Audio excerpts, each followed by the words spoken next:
رمضان کے جمعے کی کیا اسپیشلٹی ہے؟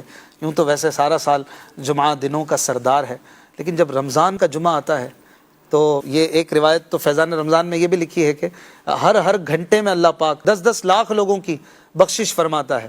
تو یہ ویسے بھی جمعہ ایک بڑا عظیم اور اسپیشل دن ہے مسلمانوں کے لیے۔ ماہ رمضان المبارک کی تو ہر گھڑی ہی رحمت بھری ہے، بے شک۔ اور اس ماہ مبارک میں نفل کا ثواب فرض کے برابر کر دیا جاتا ہے، فرضوں کا ثواب 70 گنا بڑھا دیا جاتا ہے۔ اور پھر اس کے اندر پھر ماہ رمضان مبارک ہو یا عام ایام ہو، جمعۃ المبارک کو سید الایام کہا گیا ہے، دنوں کا سردار۔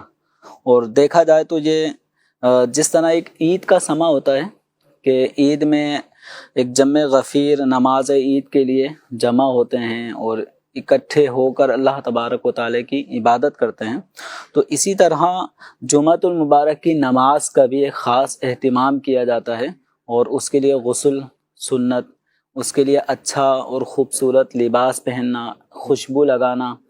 تو ایک نماز کے لیے آدمی ایک اللہ تبارک و تعالیٰ کے ذکر کی طرف دوڑتا ہے، سعی کرتا ہے، کوشش کرتا ہے۔ اور پھر ماہ رمضان المبارک میں جب یہ جمعہ آئے گا تو یقیناً عام دنوں کے جمعہ کے مقابلے میں اس کی عظمت بڑھ جاتی ہے۔ سبحان اللہ۔